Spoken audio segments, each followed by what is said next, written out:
Super. Thank you. Welcome, everybody. My name is John Gulliver. I'm president of the New England Canada Business Council. For those of you who don't know us, let me just remind you, we are a nonprofit, non-governmental, non-lobbying organization. Our sole mission is to sustain and promote trade, investment, business relations, academic and research ties, cultural and family ties between New England and Canada. Our mission seems even more important today than it did when we were founded 45 years ago. To me, we have a wonderful event that epitomizes the collaboration, coordination, indeed affection between our two sovereign nations, and that is the Artemis flight currently winging its way back to Earth with a Canadian and an American crew. I could not be more proud of that as a resident of North America, as an American, and as someone whose grandmother was Canadian. With that, let me welcome you all to this webinar on Canada, the US, and where we're going. We have an absolutely superb panel with Alistair Roberts, Laura Dawson, Chris Kirky, and Chris Sands. Our moderator will be our own Peter Howe, who is equally superb and professional. Before I turn it over to Peter, this is a little bit like your free streaming app. You don't have to pay to do this, but there's a commercial. And the commercial I'm going to give you is that we at NECBC have an in-person event at the Boston Federal Reserve Bank on April 28, which is our annual US-Canada Economic Forum. We have a superb lineup, a terrific lineup of keynote speakers and panels, one on AI, Canada, cross-border, and what we can do. And the second one is a look back and a look forward of where the overall US-Canada trade relationship is 1 year after legislation in the US and various tariff implications and Canadian efforts on the economy. Please join us. It's a terrific event. If you really like what we're doing, join NECBC. We'd love to have you join us as well. Thank you again. Let me turn this over to Peter so we can get rolling on this wonderful webinar. Peter? Great. John, thank you so much. And we'll be thanking our tremendous set of panelists today. And we're looking forward to Chris Sands joining us as he is able. His schedule is a little topsy-turvy today. But I just wanted to start off on a bit of a personal note and confess that, like a lot of you, I wake up many days feeling very worried about a world that feels like it's on fire and not knowing how much worse is the fire going to get and where and when. And amid that fire, I'm aware of how many of us have been so grateful for what during most of our lifetimes has been a real bedrock relationship, and that's the relationship between the United States and Canada, a relationship of trade and friendship and visitation and family and ancestral ties. And I think so many of us are here today and are so interested in this issue, so passionately committed to this issue, because we know that at its best, the US-Canada relationship can be a source of goodness and stability and prosperity and joint mutual security in a very dangerous and confusing and fast-moving world. So I want to thank everybody who signed up to join us today to hear from these great minds about, as we like to say here at NECBC, we always think big. Canada and the US, where are we? Where are we going? And in particular with reference to the USMCA, but the overall bilateral relationship that has served us so well for so many years, and that we hope to see getting back to a new and strong equilibrium coming forward. So let me kick it over to speakers. And I'd like to begin with Alistair Roberts, who's a professor of public policy at UMass Amherst, as we say here in Massachusetts, our flagship state university, an Ontario native, graduate of Queen's and University of Toronto, among other degrees he holds. And I'm very proud to note he's the first non-American citizen to become a fellow of the U.S. National Academy of Public Administration, which I think, Alistair, really speaks to your binational cred. So let me ask you to kick it off with your thoughts.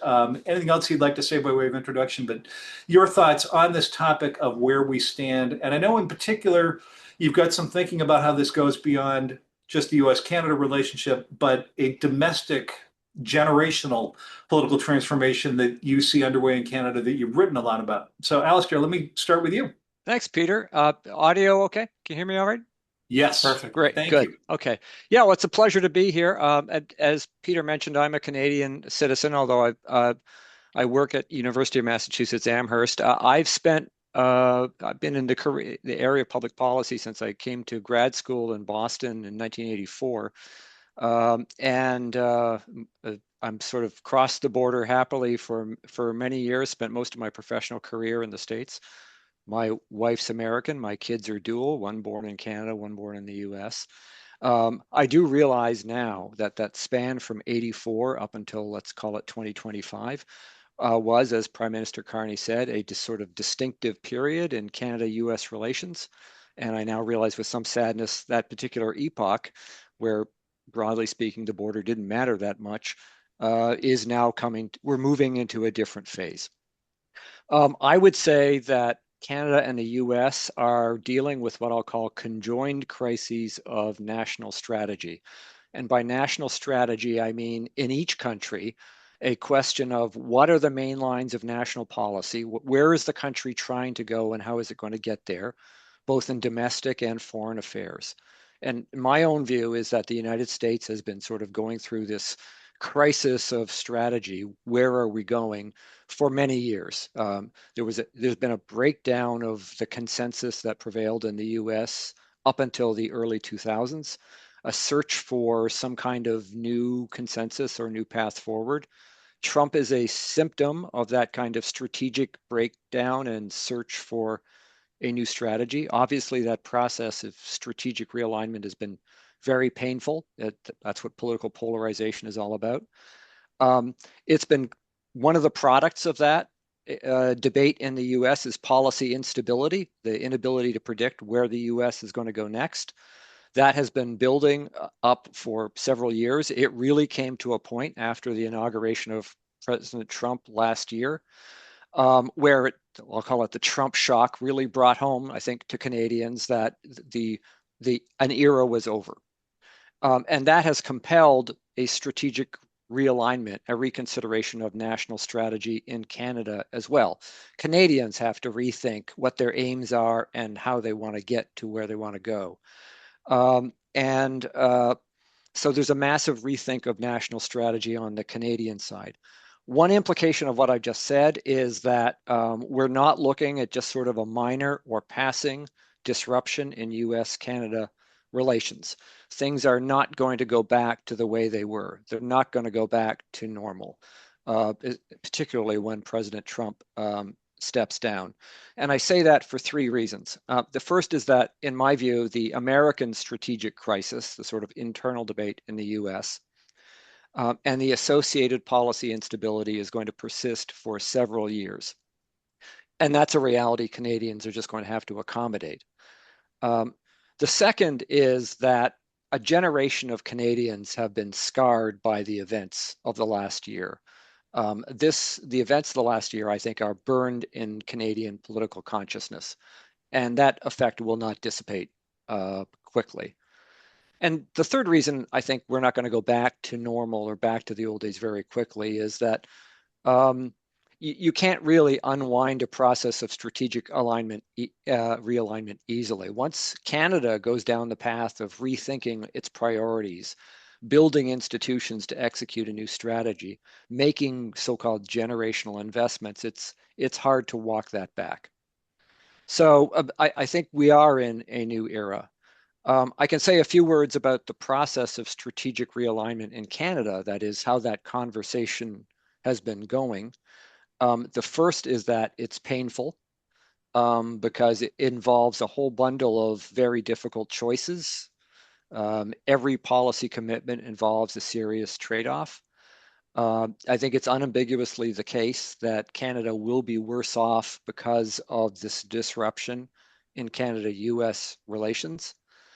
The second is that the process of strategic realignment, sort of figuring out what do we do given the new realities, is complicated on the Canadian side because Canada is a more decentralized federation than the United States is. Provinces are more influential. Indigenous communities have greater standing. There are more players who have to be brought to the table to reach agreement on the path forward. Um, Another consideration is that the media environment in Canada has sort of decayed over the last 20 years because of the collapse of so-called legacy media and the kind of integration of Canada and the US media environment. It's hard to have an independent conversation about where to go next. Um, on the other hand, strategic realignment on the Canadian side is made easier because the federal government and all the provincial governments are parliamentary systems that traditionally have strong executives. It's easier for governments to kind of get their act together. And there is this kind of long tradition of first ministers, premiers, and the prime minister working together on national issues. It's called executive federalism in Canada. It's a decades-long practice. It sort of lapsed in recent years, but there's that sort of muscle memory there. So when you see talk about a Team Canada approach, you're basically seeing a sort of reinvigoration of old practices of executive federalism. So that's sort of what's going on. And I'll just, say one word in a personal note, and then I'll turn it back to Peter.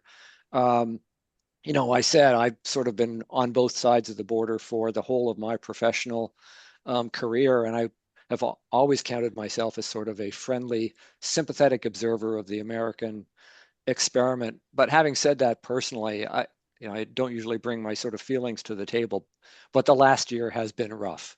It has been angering. And like many Canadians, I feel a sense of betrayal at the way the current administration has behaved and what it has said. But I do think I also want to flag that this, for me, has also kind of tapped a sort of longstanding frustration or exasperation at the character of the US-Canada relationship and the extent to which sometimes it is a one-way relationship. I work at University of Massachusetts Amherst. I'm a professor of public policy here. This is the flagship institution in the state. It's one of the leading public universities in the region. It doesn't have a Canadian studies program. I taught for 8 years at Syracuse University at the Maxwell School, which is a leading public affairs school in the US, 90 miles from the border. It didn't have a Canadian studies program either. Canadian consulates make a heroic effort to sort of get universities interested in Canada-US relationships, but it's very much an uphill battle. And when I go to scholarly conferences in the United States, American scholarly conferences, I hear lots about the crisis of democracy in the US. But what I don't hear is a lot of conversation about solidarity with other democracies, including Canada. This is a significant change from the dialogue, the conversation in the 1990s and 1980s and even the early 2000s. What I hear is a lot of conversations about how can universities build profitable partnerships with China or the Gulf states or someplace else. And a lot of conversation, as I say, about the challenges of inside the US. But the thing I think I want to flag, and I'll just wrap on this note, is I do get the sense that the United States, the political culture, is turning inward and it's becoming more concerned with its current predicament and the pursuit of its national interest. And that's true on both sides of the political aisle. It's not just a Trump Republican phenomenon. And that sense of kind of inward looking, the inward turn, let me call it, in American politics and American political culture is a reality that Canadians are going to have to deal with for many years to come. Thanks, Peter. Thank you, Alistair. Incredibly well said and really setting the table for all of us. I want to move next to Laura Dawson, who is Executive Director with the Future Borders Coalition, also on the faculty at McGill University in Montreal. And Laura, the coalition, as I understand it, has for many years been all about promoting easier, more frequent travel between Canada and the US. It feels a little bit like swimming into a tidal wave in this day and age. But I would love to hear, more about the work of Future Borders Coalition in 2026 and sort of the broader context of, as Alistair has laid out, how he sees the current situation between Canada and the U.S. Your analysis on where we are and what's to come next. Great, thanks, and hello, good afternoon. Appreciated the introduction that Alistair gave and really sort of setting the table. Future Borders Coalition is a US-Canada nonprofit registered in both countries, and we focus on two things. supply chains, and movement of people. And we work at the policy level with senior officials and businesses to try to drive towards cooperation on technical issues. So we're not a lobbying organization. We do have a voice on a lot of public policy issues, but we really try to solve the solvable. And if any of you fly through Billy Bishop Airport in the near future, you'll see there's a new pre-clearance facility there in Toronto Island. And that was very much something that we, along with tons of other people, worked on to make sure that the US government and the Canadian government and the business were aligned in achieving this goal, because it's too easy to let this stuff just fall off the table. We have become much more active in the past year. It's been, as Alistair said, a very disturbing time, but we have been helping our members to manage risk, public education, understanding what threats are real and what threats are maybe to be taken a little less seriously, and to help people prepare for the USMCA review and what's going to happen next. And our thought is that we're not going to get any immediate satisfaction from the USMCA review in July. It's not going to be the easy administrative cakewalk we sort of thought that it would be. Rather, it will be all but a full-scale renegotiation. And there is very little incentive, especially in the United States, to end it quickly. 3 or 4 years ago, in my role as sort of policy wonk on international trade professor, I would have said that disrupting the NAFTA USMCA framework would be one of the worst things that you could do for business stability, investment, business planning, etc. It still is, in my opinion, but over the last year, we have had just daily disruption, and that has become sort of the new normal, is a highly, highly disrupted international trading system. And so the incentive to knit it back together and get things moving in a normal way is really diminished. So I think we're going to see this review process continue at least through the US midterms, possibly longer.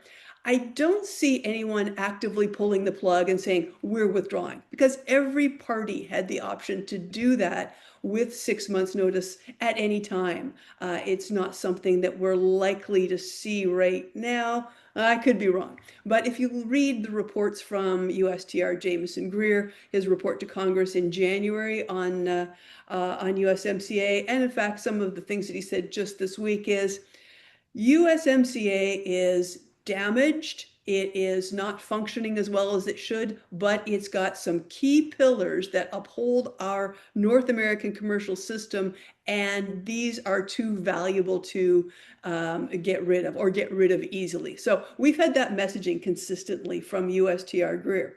At the same time, it looks like an opportunity to just hammer away at Canada on some of its irritants and problems, hammer away at Mexico on some of its irritants and problems.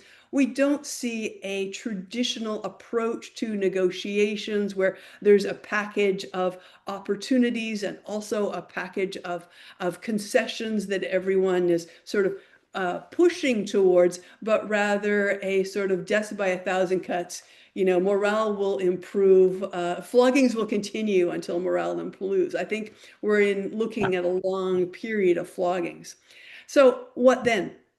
Canada has been engaged in this sort of diversification strategy to reconfigure its trading dependence on the United States. 77% of Canadian exports go to the US. And I think the Carney government has been very successful both in the actions and the rhetoric involved in diversification. But the reality is geography is destiny. Even if they were incredibly successful in moving that from 77% to 67%, that's still the majority of Canadian trade. And so when we're talking about a US or a Canadian diversification strategy, it's got to be US plus the rest of the world, not US minus. I think business is coming to that realization very quickly. If you're located in Windsor and you're exporting brake pads to Detroit, you're even more aligned with that. So I think that Canadians are becoming more pragmatic in a business sense. Nobody likes what's being said, nobody likes what's happening, but we got to find a way to get along or face very serious economic consequences. And so while, the cavalry is not coming, there is no rescue in the immediate term in restoring trade stability. I think it comes down to the regional and sectoral strategies. And I think that's why NECBC is so important in what it does in the New England Atlantic region, and that we need a whole lot more of us. I saw that Mark High from Michigan is on the call. But, there are only a handful of organizations like ours that are promoting the Canada-US business relationship. We never thought it was necessary before because it was so easy and so integrated and we all got along.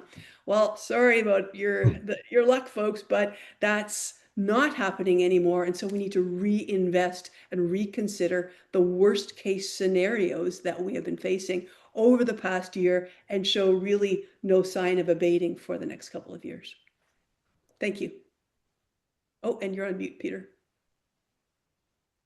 I would think after 4 years we'd have figured that out. I want to put a little pin in that because certainly at NECBC, the focus on subnational relationships and what can we do at a state to province level, given the many challenges at the Washington to Ottawa level is definitely something we want to explore later. Yeah.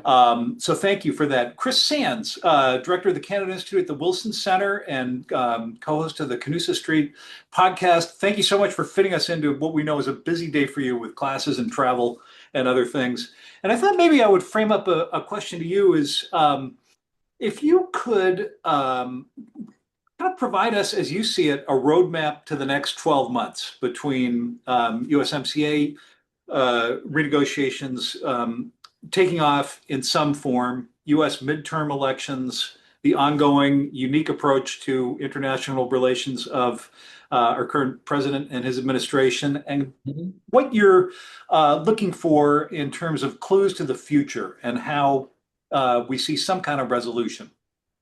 Fantastic. Thank you, Peter. That's a great tee up. I really appreciate it. And what I'd like to do first is just to clarify, Laura and I both have proud history at the Woodrow Wilson Center's Canada Institute, but it's been doged. So I've gone off to what do I call happier hunting grounds? I don't know. Teaching at Johns Hopkins, but also running a USMCA initiative at the Brookings Institution. I just can't hold a job, but doing my best here. And so I've been thinking a lot about the challenge that you've set before me. And I'm going to do two things, if that's all right. First, talk a little bit about the Canada-US relationship specifically. And then, as you say, the next sort of short period of where I think we're going. First, although it's probably not on everyone's calendar, 2027 is the 100th anniversary of the US and Canada establishing direct diplomatic relations. That's when we first had ambassadors to each other's countries. And that was because the British insisted on being in the middle of our relationship for quite a long time and only eventually gave Canada the chance to deal with us directly. I think that means, in a way, and maybe this is too academic a thought, but we are at the beginning or about to start our second century of bilateral relations. And although in a lot of ways we feel we're in crisis now, as Alistair and Laura pointed to really specifically, I also think there's an opportunity for us to think about the kind of relationship we would like to have beyond the current administration, beyond the midterms, just going into maybe not a whole 100 years, but kind of looking forward to what we need to do.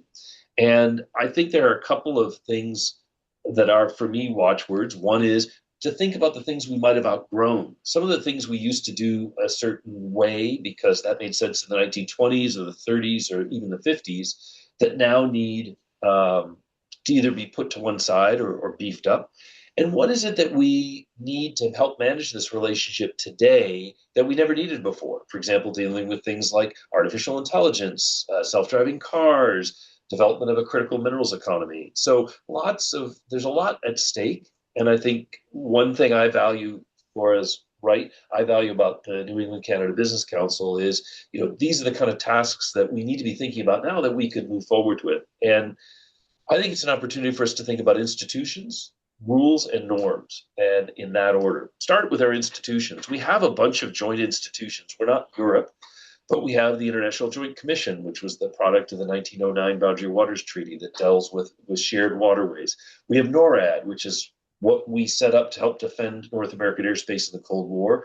Obviously, we have NATO as well.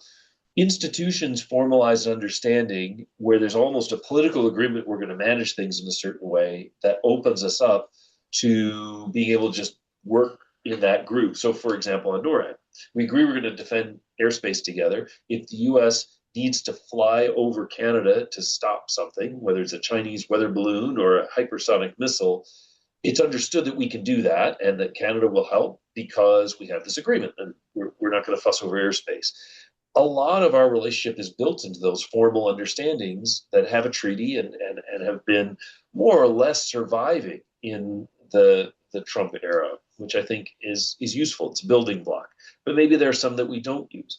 The International Joint Commission comes to mind because of the Enbridge Line 5 debate, which has been going on now for pushing on 8 years now. And it is a dispute over a pipeline that goes between Canada and the US, but it travels through Michigan from the Upper Peninsula to the Lower Peninsula. And it moves on little stilts under the Straits of Mackinac. And Governor of Michigan, Gretchen Whitmer, who's term limited out this year, has been very concerned that there's a risk if you update the pipeline that it could lead to an oil spill, et cetera. Understanding whether there is a risk is what the IGC was set up to do, and yet the two governments didn't make use of this international body that was supposed to help us figure out environmental impacts and risk to the waters. Maybe that means the IJC needs to be retired, or maybe it needs to be revamped or reinvigorated. I think those are the kind of questions we should ask about the relationship right now. Second, there are rules. The most prominent are the ones we think of in trade, the rules of origin that determine how we count what is North American, what is Canadian, what's American. We also have rules about the way in which we're going to cooperate on immigration. When people come with no documents and we have to figure out their identity, Canada and the United States share intelligence, try to figure out who this person is, to try to make sure that we're treating them well. We have the Five Eyes, not an institution, but it is a post-World War II agreement among Britain, the US, Canada, Australia, and New Zealand to share intelligence information in a particular way. Very useful, still around. Not a formal institution, just sort of a set of rules about how we're going to handle some of that sensitive information and why these countries are in the inside, and we often share more with them. And then there's some rules about tech governance, the way that we've handled some of the technology that's come forward. Do we need new rules in that area? Do we need to revise the rules? Do we need to formalize them into an institution, or do we need to sort of find a different way of approaching things? That's the rules issue. And then last but not least, norms. There are a lot of norms that we deal with certain issues on a bilateral basis with Canada. Others are trilateral, and we include Mexico. Some things are dealt with a degree of subsidiarity. So we have states and provinces that can take the lead rather than the two federal governments. Other times we insist the federal governments manage it. What's the right norm in a changing world in which there's a lot of integration? Do we need a kind of matrix management of things? There's also always been a distinction, or almost always in this past century of Canada-US relations, that we will respect Canadian sovereignty and try to tamp down nationalism. When either side, US or Canadians, are feeling really nationalistic, it's about who we are, and then there's the other, who's a them.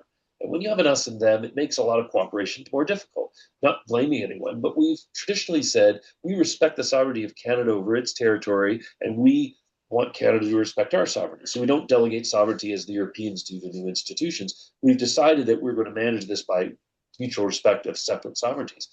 Is that the way to go in the future? Currently, we're stoking nationalism in Canada, and Canadians are seeing the American nationalism that's out there that has got some folks, maybe more in the MAGA world, quite upset about the way in which the US is seen around the world, et cetera. This is something that we can address. So for me, institutions, rules, and norms all need serious attention as we go into our second century of diplomatic relations, because we will still be neighbors, and there's a lot that we have to do.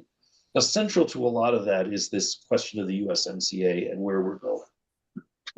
I think the Trump administration gave us a very important clue, and I don't want to assign homework. That's an annoying professorly habit. But if you have time, you should look at the national trade estimate that came out on March 31st. The USTR put out the national trade estimate. It is a document that comes out every year. It is a long list of our trade barriers, investment barriers, and headaches that we feel that foreign markets have put on us.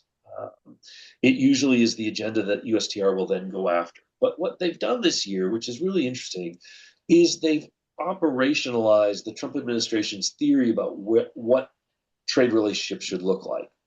And I know it's 535 pages, but just focus on that early part. You can read the country chapters if you like, but it's the early part that says what the administration sees as the future are a series of agreements on reciprocal trade, ARTs, A-R-T. The A-R-T with each individual country is designed to be bilateral. It's designed to have a baseline tariff, so there's no zeroing out of tariffs. It might be 10 or 15%. And it's designed to maintain U.S. leverage over each of our trading partners. You can see some of that working already in that the document talks about creating enforceable mechanisms behind some of the agreements that President Trump has negotiated with other leaders, often involving lots of investment into the U.S. and so on and so forth. This is an attempt to turn them into a permanent sort of structure that would realign U.S. trading relationships around the world. It's there to be debated in black and white, and I can tell you the Congress will be looking at that and thinking about, is this the way we want to go? And what does it mean for the USMCA review? I agree with Laura that what we're going to see is the U.S. not withdrawing from USMCA, but not renewing it for 16 more years either. We're likely to be in this mode, which I think Jameson Greer, our U.S. Trade Representative, Ambassador Greer, has already hinted is not keen yet to renew the agreement. But that will mean that every year we're doing a joint review, much like the one we're doing now. And to distinguish it from what we had before, last couple of years, we've had free trade commission meetings where the three trade ministers meet to talk about implementation. Where we're going is a world in which every year we're renegotiating terms. It's very much the art world, agreement on reciprocal trade. And I think the fact that the IEPA, the International Economic Emergency Powers Act, was struck down by the Constitution has accelerated the administration's desire to create a new framework for international trade that challenges some of our multilateral, whether it's WTO or even just trilateral institutions like the USMCA. That is a sort of a challenge for all of us going into this, but I think, Peter, you're right to remind us that we're also going into midterm elections. And these midterm elections will be an opportunity for people to have a debate about our trade policy and, in particular, our relationships with the neighbors. If Donald Trump were listening to me, I would suggest we have a trade truce with Canada and Mexico. They're the two largest markets for U.S. exports. They're the two economies that do the most to create jobs and strengthen jobs in the United States. And if I wanted American voters to be in a good mood going into November, I would definitely want to ease the trade war with our two biggest markets. But I'm not sure the administration is going to do that. And for thinking about where we're going, I think there are two things that matter in this regard. One is playing the clock. Everyone dealing with Donald Trump, I think, has to guess whether they should make a concession today or wait, because after 2026, we'll have 2 more years of Donald Trump, and then we'll be dealing with someone else. Canada and Mexico, I don't think will walk away from USMCA as long as it exists, because it'll last longer than Donald Trump will. So maybe they'll have a more friendly person to deal with in the White House in 2029. So that means they'll stay at the table, which is great. But something else is important here, and that is the opportunity to think about the longer term. That's why I talk about the second century. And if there was ever a period like this in our relationship with Canada, the only one in my lifetime that I can think of, and I'm open to anyone else suggesting an alternative, is the Nixon administration. And Richard Nixon, like somebody we know, felt very strongly that there was a silent majority that backed him, people who had been overlooked by the elites. They were all blue-collar conservatives who didn't like the direction of the country and were anti-communist, as Nixon was, and didn't feel that they had a voice. Secondly, Nixon was very angry that he had to fight the Vietnam War largely alone with relatively few allies. Tried to talk to NATO about it, tried to figure out other ways to get people involved, much like a certain person is now worried about our fight with Iran. And we had a president who was angry that the great power politics of the day, the US was bearing heavy burdens and the allies weren't spending enough on defense, including Canada. At the same time, he felt the global economic system was taking advantage of the United States. And so Japan and Germany at the time kept their currencies artificially low so that they could export things cheaply into the United States, and US exports began to dry up. We hollowed out our industrial base in large degree because we were all buying Japanese and German cars, and we were seeing those countries take advantage of us. So Nixon responded. He pulled us off the gold standard. He gave everyone an across the board 10% import surcharge. And he turned the international system on its head. But he was also impeached and left office in under cloud. And I think what that meant for Canadians and others was they could say, well, the bad man's gone away and he's got his comeuppance. So let's see where we go. The thing that people don't recall as easily, though, is that it also led to a period in which Congress became more assertive. The Supreme Court became more assertive. We talked then about an imperial presidency that had so dominated the system that it had upset our fundamental constitutional order. And we had two people, and I know your members will forgive me for heaping praise on two people who don't get a lot of love in Washington or anywhere else, Gerald Ford and Jimmy Carter. Two presidents who came in, who faced very aggressive Congresses, and who were themselves not among the greatest presidents ever, but focused on healing the country and bringing us all back together. And I'm a big Ford fan because I'm from Michigan, and he's Michigan's only president, even if he was never elected president. Nonetheless, these two figures came, and they were a really important part of resetting the U.S. conversation and restoring our ability to work with our allies. Neither was perfect, I won't say that, but they were really important presidents. So as we look towards the end of the Trump administration, I think we have a unique opportunity to start thinking about future administrations that are pulling us together in the way that we thought, I think, that Joe Biden might do, but maybe new figures who could come into politics, who will be talking about next year, because it'll be 2027, and we'll all be talking about the presidential races. Finding those candidates who can bring our countries together, first bring Americans together, and then try to restore our relationships with our partners overseas, including Canada. And I'm not at all pessimistic about that. So I wanted to end on a happy note so that you would finish your lunch and go out and make the world a better place. Don't want anybody to be depressed, but happy to take this up with questions, and I'll cede the floor back to you, Peter. Great. Thank you for that. From the 70s to the 2030s and beyond, and history may not echo, but it sometimes rhymes. Christopher Kirky from SUNY Plattsburgh, you're director of the Center for the Study of Canada and the Institute on Quebec Studies. We obviously have set you up with a lot of ideas in terms of what comes next in terms of the U.S.-Canada relationship and USMCA, but would love to pose that question to you. Is there another take that you might add, something that you don't feel like you've heard yet from Alistair or Laura or the other Chris?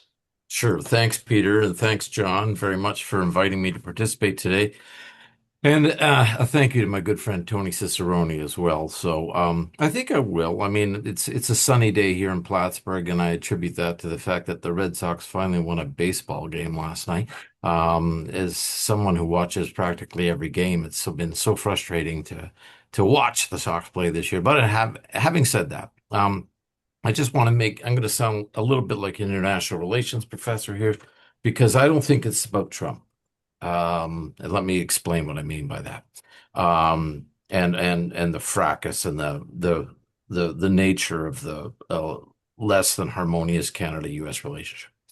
I think to understand current and future directions in Canada-US relations, you must, above all else, acknowledge and understand that there was in fact, the most significant change in international politics since 1945 took place at Christmas of 1991, and that was with the demise, the political dissolution of the Soviet Union and the end of the Cold War bipolar world, and the impact this has had on American foreign policy decision-making. The change from a world that was populated in our adult lifetimes between 1945 and 1991 by two great powers to at least one, at least for the moment, means that every president since Bill Clinton has had considerable flexibility in defining and choosing which levers of national power to exercise to advance and secure America's national interests. It should therefore have come as no surprise that an American president, openly determined to question and at times to refute the core guiding principles of U.S. foreign policy, to challenge the multilateral institutions that have come to define the international system, to be skeptical of the international treaties that have underpinned Washington's international engagement since 1945, and for our purposes today, to be openly and repeatedly critical of the Canada-U.S. relationship, would be elected as he was in 2016. It was inevitable, I'd like to suggest today, that a post-Cold War president would, sooner than later, openly challenge this framework and call into question the need to continue the prevailing Canada-U.S. relationship. Simply put, in today's world, the need for collaborative engagement and cooperation with Canada is nowhere as acute for Washington as it had been formerly. This has arguably been most visible during the presidencies of Donald Trump, and Trump's engagement with the international community, described in the New York Times as a doctrine of disentanglement, retrenchment, and realignment, is pretty straightforward. It fundamentally seeks to redefine and reimagine what America's national interests are and how the nation engages the world. And at his core, Trump's doctrine in foreign policy is driven by a political calculus grounded in the unwavering belief that American participation in the world is simply too expansive and expensive. And perhaps more to the point, the burden of leadership is not shared. I can certainly go on talking about that. But the list of nations toward which Trump has moved and continues to reconfigure Washington's relationship with is noteworthy. And most significantly for us today, that includes Canada. I'll turn it back to you, Pete. Two scenarios that I don't feel like I've heard any of you touch on yet that I'd be curious to get in whatever order your take on are CUSMA, USMCA goes away and gets replaced by 3 bilateral trade deals, sort of the kind Chris Sands was talking about in the National Trade Review, or USMCA gets rolled up with steel tariffs, aluminum tariffs, a lot of other things into sort of one big grand, the art of the big US-Canada deal. How likely do you think those or another alternative to renegotiate USMCA in some form and keep it, how likely do any of you foresee kind of a third or fourth path being?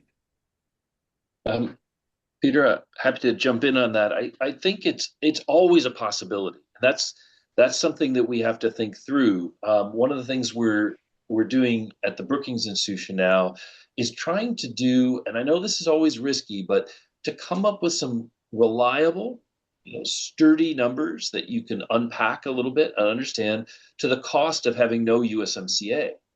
What happens if the whole agreement goes away? What's the impact on the US economy?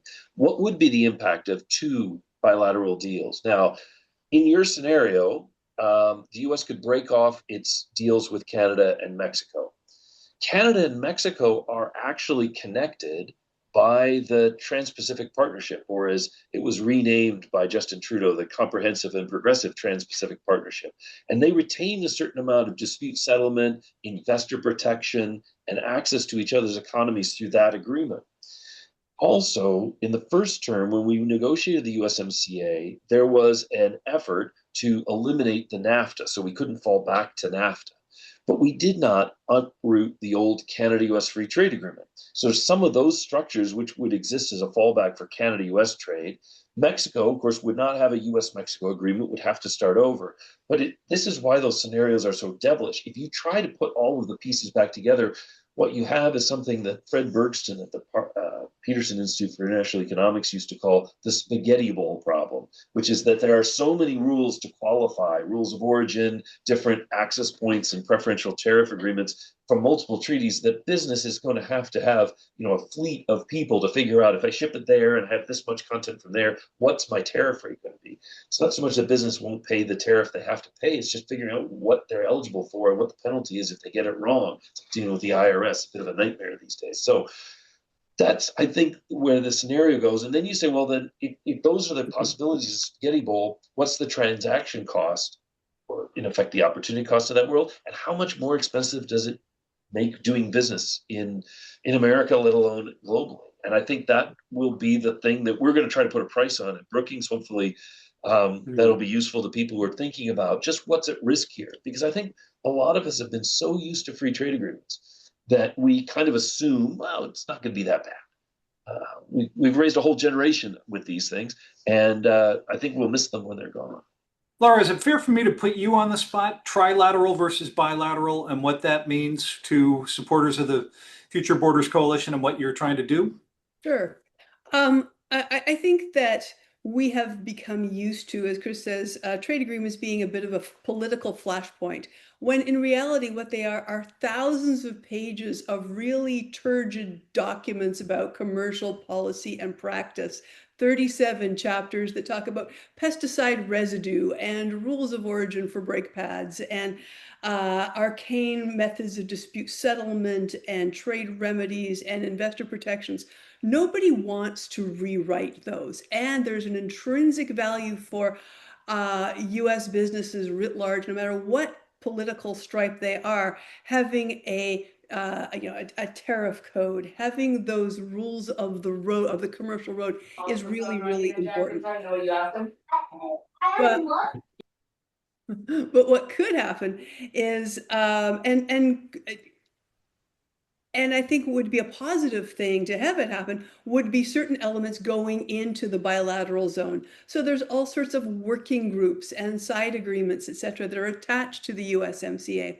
And so having a US-Mexico working group on certain labor provisions, having a US-Canada working group on critical minerals, these are things that don't reduce the utility of the agreement. They actually improve it. They make it more, they bring it into the 21st century. They make it a working tool for commerce rather than a vestige of the 1990s.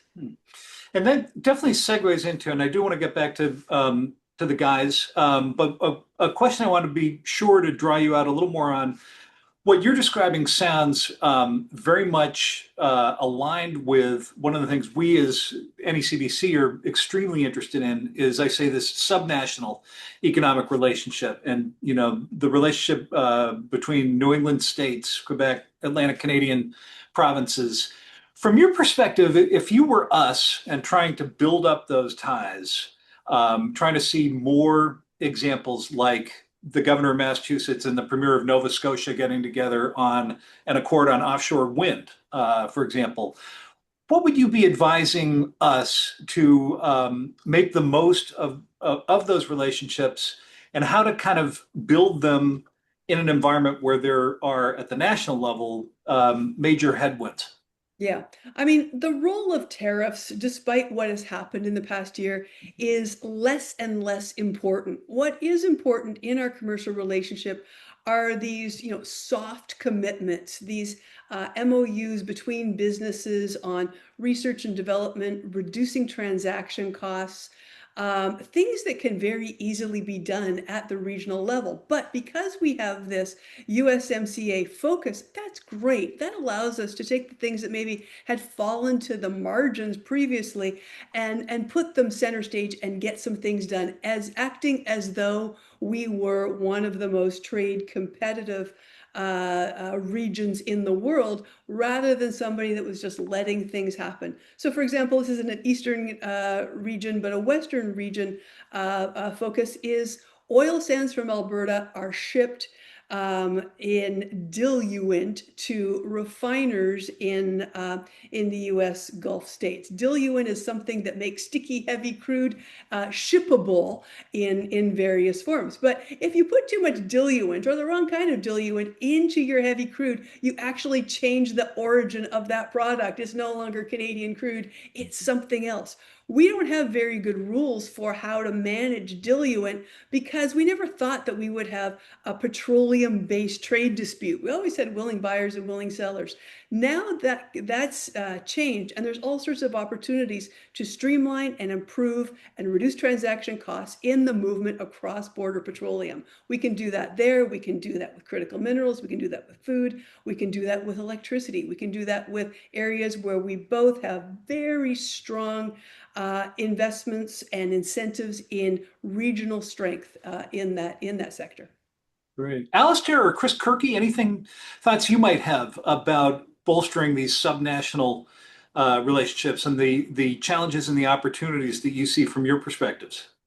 Chris, would you like to go first, or? Sure. I'd simply say keep on doing what NECBC and what Canadian consulates and Quebec delegations are doing, which is whether it's doing as NECBC is today or at the end of April at the Federal Reserve Bank in Boston, or your annual energy conference, or what the Canadian government, as I suggest, is doing all the time, particularly Bernadette Shop's doing a wonderful job in Boston. It's important to make sure that bilateral trade, be it between a particular state and a particular province, continues to expand, and those political relations have to stay solid. So if you sit on the sidelines, regardless of what's going on in Washington, it's not positive. And I think to the extent boring on Alistair's earlier comment makes me think is that I think today is a very nice opportunity, and I commend NECBC for reaching out to the academic audience today in terms of panelists, because there's a lot of knowledge here and there's a lot of expertise and there's a lot of good positive thoughts in support of moving that subnational relationship forward and the role of important non-for-profit associations like NECBC. And just to follow up on that, I totally agree that there's lots of opportunities to build relationships between provincial governments, state governments, and if you can think of the continent as three national governments, but it's really 70 odd subcentral governments, lots of opportunity to do network building. And in fact, that's a sort of alternate path for building kind of a social capital among subcentral governments between state provincial governments, which is, I think, critically important at this time, where we focus maybe excessively on what's going on in Washington or Ottawa. The other point I think I would just make, I'm not technically competent to sort of know what the alternative to USMCA is and, 3 deals versus 1, but I think I just want to, and it is also true on the Canadian side for exactly the reasons that Laura flagged, that Canadians have got to keep trying to negotiate deals because of the realities of geography.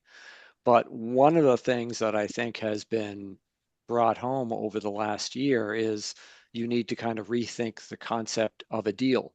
The notion back in the old days was you reached an agreement, you reached a deal, it was binding on parties, there was some sort of commitment there, and there occasionally arrangements would have sort of commitment devices to make sure people would honor the deal.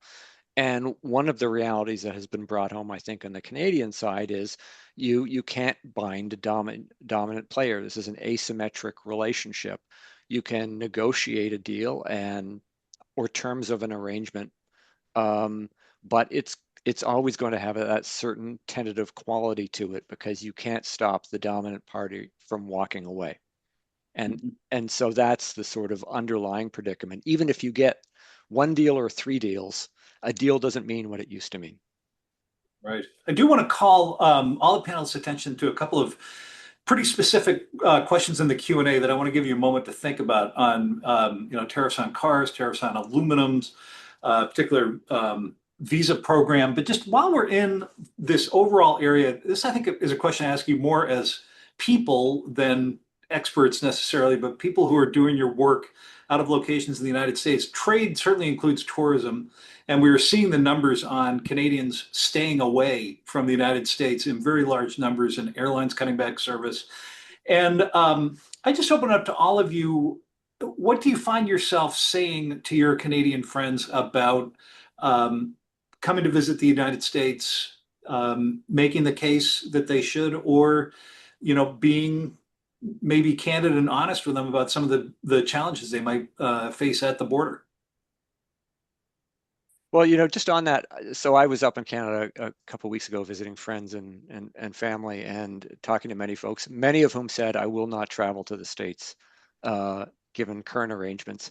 And one of the difficulties is that the media coverage, I mean, this is true in the States too, but certainly media coverage of the States in Canada, totally fixated on Washington. It's all about Washington. It's all about Trump.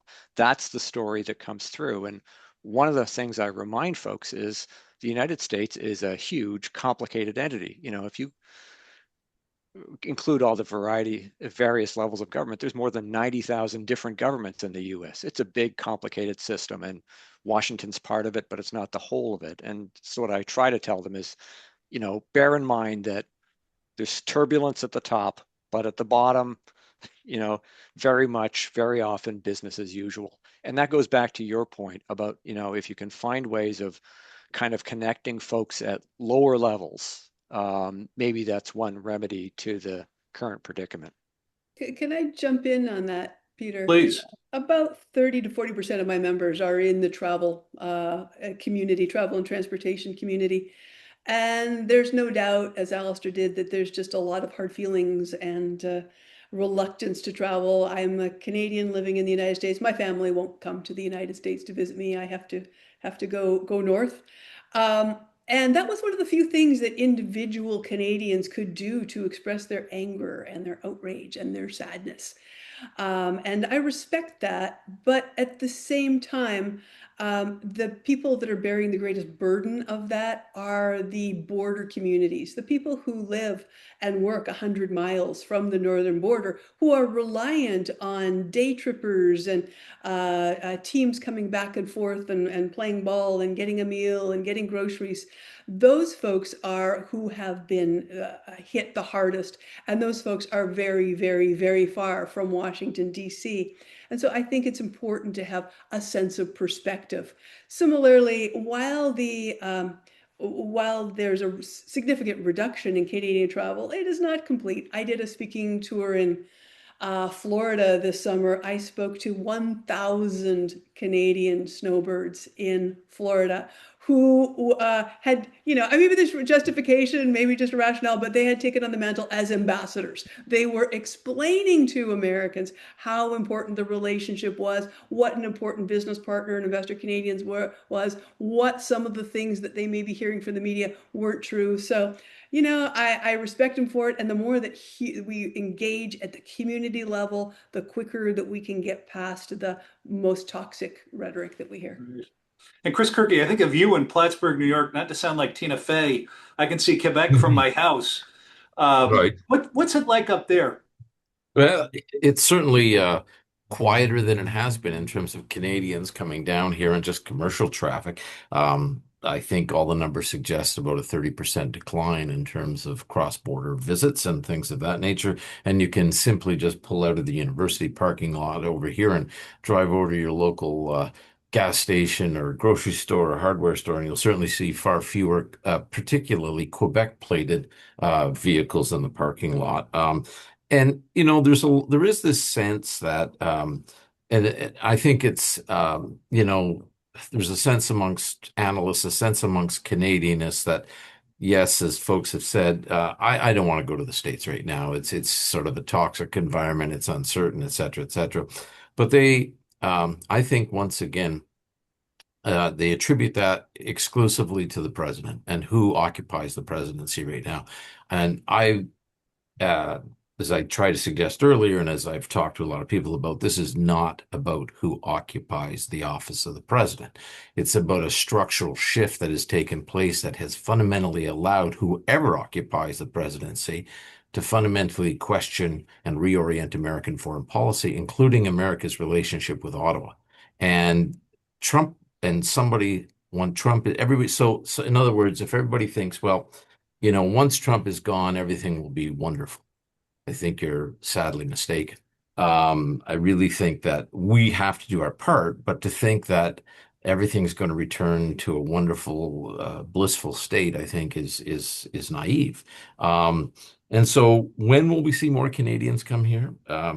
Hopefully, I think we'll certainly see some after Mr. Trump wraps up the presidency, whenever that may be. And hopefully, the U.S. will seem as a more reliable partner at that point. So we'll just have to look at this sort of thing going forward. So Right. We began talking about this webinar in January when Prime Minister Carney at Davos was talking about the idea of not a transition, but a rupture, and an era in which middle powers need to come together, form pragmatic coalitions. We were joking that sort of feels like 8 or 10 rounds of fresh new hell ago. But as you look back at the Prime Minister's remarks in January, sort of how do you see those standing the test of time and events that have followed since he declared what at that point felt, I think to a lot of people, fairly bracing and definitive, and certainly reflected in what both of our academics have said here today as well. As you think about kind of looking back at the January remarks from the PM, what do you say about them today? I think he's right, and to some degree, this isn't about changes in the behavior of the United States. The heavy hitters in the current global order are China, EU trying to do it, India, Russia trying to do it. But the interesting thing is that leaders of all of these countries and their foreign policy advisors are all sort of talking the same talk, that we're in a new geopolitical order where we're moving out of the rules-based order. We're moving into a game in which there are a few heavy hitters, the age of great power, great states, and that's the world that Canada is going to have to try and figure out how to navigate in over the foreseeable future. Even if the U.S. became sort of more benign in the way it's talking or interrelating with others, you've still got the others out there who are behaving in a new way. I think, yeah, I think it's going to be fascinating to look because, as Alistair says, we're in the midst of power transition, geopolitical change. It's uncertain to me, as it is for a lot of other folks right now, whether we're going to, in fact, move into what we'll call a multipolar world. I still think by any qualitative and quantitative metrics that you use, and the ability in particular to project power internationally, the United States is head and tails above everybody else. But that's not to say that the rise of China, as some have pointed out, or for that matter, Russia's, we'll call it regional role in the world these days, with a very significant nuclear deterrent, obviously, and force, won't have some impact on American policy. And it's going to, the United States had this window in time from 1991 to, and I'm not quite sure when people wanted, where they ruled the world. And they don't necessarily do that anymore. But they're still at the head of the class. And the question is, great powers always determine the fate of international relations. And as far as Canada, Mark Carney banging his chest in Davos with a really good speech. It was written by clearly somebody who understood international relations. Canada's a small actor. I tell people, the fact is, every president, when they wake up in the morning, do you think any president since Harry Truman has gotten up in the morning and said, okay, my top and overriding priority today is the Canada-US relationship or something on Canada? Canada's number 73 on the list. We have to be realistic about this. There's far more important issues and players in the world that the United States has to address, or seeks to address, or chooses to address than Canada. That's not to poo-poo things, but it's just to put it in perspective. Well, we'd say higher than 73, but point taken. I am mindful we have about 9 minutes left, and I'd love to focus, if we can, on sort of our last lap here, the idea of rebuilding trust between these two countries, and in particular, Canadian trust in the United States as a hopefully benevolent neighbor to the South. We have infinite uncertainty about what happens between now and January 2029. But if you're thinking about people who care about this relationship and want it to endure, want it to be stronger, mutually beneficial, respectful, parting thoughts on what you would encourage us to be doing and advocating for between now and then in the year 2029 under whatever the next U.S. administration is to be. Do you want me to jump on that? Sure. I think that the current period is a real wake-up call. It's a wake-up call with a bucket of cold water over your head, but it's a wake-up call. The economic relationship was in a state of benign neglect. We didn't invest in institutions. We didn't invest in trade infrastructure because one way or another it would carry on. We believed that liberalization and the rules of the WTO and the NAFTA only went in one direction, the world Right. becoming more liberal, and occasionally that would slow down, but we never anticipated this return to industrial policy, this return to self-help, power-based, interest-based trade. And so Canada, in dealing with that, as Krista said, not the largest economy, not the most important economy, important to the United States to be sure, but it's a United States that has a lot of other interests. And I think when Canada is moving forward in its actions, I mean, we were just talking about the Davos speech. A lot of people said, hey, that was great. I went, oh my God, what is the cost to the business community for that? What's the penalty? And we saw almost immediately penalties against Bombardier and a few other businesses. We know that the president will always retaliate. So if you're going to be working with an individual with that mindset, you have to pick your battles. And while the prime minister's speech were probably great for getting a majority government, they were not great for restoring the economic relationship across the border. So moving forward, we have to understand it's better to be inside the tent than outside the tent. You have to pick your battles and, live to fight another day. I'm sorry that sounds so grim, but I think it's a matter of being smart, not necessarily being right, and certainly not being angry. So pick your battles and also bite your tongue a lot of the time. You be careful about what you say. There's not a lot of what Canadians can do to shape the behavior of Americans to help, restore in ways that would restore the relationship. So that's sort of to some degree out of their control. I mean, one of the reasons 2025 was a shock was because Canadians had an understanding about the character of the relationship, which they had to some degree taken for granted, which was intensely disrupted. I mean, and it's been a wake-up call. And one thing that will happen is that Canadians will sort of recalibrate their understandings about what the character of the US-Canada relationship is, change their behavior accordingly. And in that, with those reset expectations, at least on the Canadian side, they'll just start going about their business. So that's not about necessarily restoring trust, but it's learning how to kind of work constructively in a new environment. Chris Sands, I see you're registering a thought about picking your battles, saving this marriage.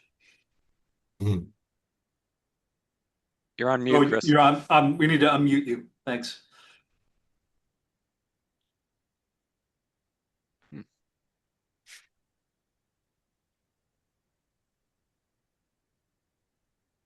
Others hearing him okay? No, we're not hearing you, Chris. No. All right, but is that better? There you go. Yes, Yes, good. Sorry. So what I was going to say, and I'll say it faster now. I think the key is when you lose trust is going to be to rebuild it incrementally. It won't come with a big bang. I agree with Chris Kirky. It's not going to come with a new president, but something that we could all work on the U.S. side. I'll put myself in this. I think that some of Donald Trump's rhetoric, particularly the 51st state kind of language, some of the jibes that are kind of running down Canada, they may have been aimed at Justin Trudeau initially, but they've kind of missed the mark and really offended a lot of Canadians. That it's entered this world in which I think a lot of Canadians feel really viscerally insulted. And we've seen this before in other experiments of integration, like mainstreaming African Americans or women in the workforce. Often you have these really horrible jokes, and over time, people are so offended, and it's not good enough to say to your friend who was just slandered in a terrible joke, "Oh, hey, I didn't think that was funny." Like a week later, when you see them, you kind of have to stand up and say, "I don't think this is funny. I don't think this is appropriate." And I think what a lot of Canadians have been distressed by, and I don't think very many Americans really think about it, is that most Americans have either chuckled along with some of these lines from Donald Trump or said nothing. Maybe they're afraid that Trump is going to come after them. I don't know. But I think that we have to respect the Canadians enough to say, I agree with Trump on this or that, but I don't agree with that. Canadians deserve to be treated better. And something that we saw from the Congress, and I know everybody thinks the Constitution isn't working, but you saw the Congress vote to say there's no economic emergency with Canada that justifies the IEEPA tariffs, even before the Supreme Court weighed in. So just more of us need to speak up. The Canadians need to hear Americans of goodwill who say, I don't like this, I don't agree with this. Canada should be our good friend, and I don't like the way they're being treated. You don't have to make a big speech all the time, but I think if more of us said that more vocally, it would really be appreciated north of the border. Yeah. I just note before I turn it back over to John Gulliver to close, Chris Sands, it's very exciting to hear about some of the numbers that you were putting together on Brookings, just to tell people the story of how valuable this relationship is to Americans in particular, but at its best to people in both sides of the country in New England. We have found people's eyes really open when they learn, just to take one example, how much of our gasoline and diesel fuel and heating oil comes from New Brunswick. And you explain that to them, and all of a sudden they're saying, wow, I really appreciate how important it is to keep this relationship strong and healthy. So before I turn it over to John, I just want to say, Laura Dawson, Alistair Roberts, Chris Kirky, Chris Sands, thank you so much. I feel like we could be here, and I would like to be here all afternoon, bring in lunch and keep talking. But with that, and with thanks to all the organizers and all the helpers, President John Gulliver. Right. Thank you all so much. I want everyone to know we did not pay Chris Sands for that commercial for why NECBC is important and you should join us. But thank you, Chris. All four panelists, wow, insightful, thought-provoking. This is why we and other organizations are vital and exist. Terrific. As Peter said, I wish we could go on. If you'd like more of the discussion, join us on the 28th at the Boston Fed. Thank you all. Let's go forward. Let's act what we believe about the importance, no more important bilateral relationship than Canada and the US with each other. Thank you. Thank you. Thanks, John. Thanks, Peter. Thank you.